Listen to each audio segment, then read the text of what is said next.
Hello friends, ನಮಸ್ಕಾರ. ನಾನು ನಿಮ್ಮ ಎನ್.ಪಿ. ಇವತ್ತು ನಾನು ತೋರಿಸಿಕೊಟ್ಟಿರೋದು ಗೋವಾದ ಅಗೋಡಾ ಫೋರ್ಟ್. ಅಗೋಡಾ ಫೋರ್ಟ್ ಬಂದು ಬ್ಯೂಟಿಫುಲ್ ಆದ ಫೋಟೋಶೂಟ್ ಜಾಗ ಅಂತಾನೆ ಹೇಳ್ಬೋದು. ಇದು ಬಂದು ಕಳಂಗೋಟ್ ಮತ್ತೆ ಬಾಗಾ ಬೀಚಿಂದ ಕೇವಲ 20 ಮಿನಿಟ್ ಜರ್ನಿ ಮಾಡಿದ್ರೆ ಸಿಗುವಂತ ಪ್ಲೇಸು. ಒಂದ್ ಕಡೆ ಎಂಟ್ರಿ ಫೀಸ್ ಇಲ್ಲ ಅಂತ ಖುಷಿ ಆದ್ರೆ, ಇನ್ನೊಂದ್ ಕಡೆ ಗಾಡಿ ಪಾರ್ಕ್ ಮಾಡಕ್ಕೆ ಜಾಗನೇ ಇಲ್ಲ ಅಂತ ಬೇಜಾರಿಲ್ಲಿ. ಕಷ್ಟಪಟ್ಟು ಗಾಡಿ ಪಾರ್ಕ್ ಮಾಡಿ ಇಲ್ಲಿ ಬಂದು ಮೆಟ್ಲತ್ತಿ ಮೇಲ್ ನೋಡಿದ್ರೆ ವ್ಯೂ ಮಾತ್ರ ಮಸ್ತ್ ಆಗಿತ್ತು ಫ್ರೆಂಡ್ಸ್. ನಾನಂತೂ ಒಂದು ಕ್ಷಣ ಕಳೆದೋದೆ ಅಂತಾನೆ ಹೇಳ್ಬೋದು.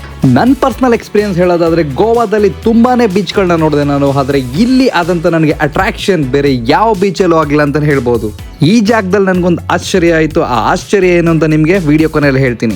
ನನ್ನ ಎಕ್ಸ್ಪೀರಿಯನ್ಸ್ ಹೇಳೋದಾದ್ರೆ, ಗೋವಾಗೆ ಬಂದು ಯಾರಾದರೂ ಈ ಫೋರ್ಟ್ನ ನೋಡಿಲ್ಲ ಅಂತಂದ್ರೆ ಅದು ಅವರ ಬ್ಯಾಡ್ ಲಕ್ ಅಂತಾನೆ ಹೇಳ್ಬೋದು. ಬರ್ತಾ ಬರ್ತಾ ಬರ್ತಾ ಜನ ಅಂತೂ ಜಾಸ್ತಿ ಆದ್ರು ಅಲ್ಲಿ ಫೋಟೋಸ್ಗಳು ತಕೊಳ್ಳೋದಕ್ಕೆ. ಬಟ್ ಒಂದೇ ಜಾಗದಲ್ಲಿ ಯಾಕೆ ಅಷ್ಟು ಜನ ನಿಂತಿದ್ದಾರೆ ಅಂತ ತೋರಿಸ್ಕೊಡ್ತೀನಿ ಬನ್ನಿ. ಯಾಕಲ್ಲಿ ತುಂಬಾ ಜನ ನಿಂತಿದ್ರು ಅಂದ್ರೆ ಇವಾಗ ಕಾಣುತ್ತೆ ನೋಡಿ. ಜೋರಾಗಿ ಅಲೆ ಬಂದು ಆ ಗೋಡೆಗೆ ಹೊಡೆದ ತಕ್ಷಣ ಆ ನೀರು ಬಂದು ಮೇಲಾರುತ್ತೆ. ಆಗ ಫೋಟೋ ತೆಗಿಯೋಕ್ಕೆ ಒಳ್ಳೆ ಮಜಾ ಇರುತ್ತೆ ಅಂತ ಜನಗಳ ಕ್ರೇಜು.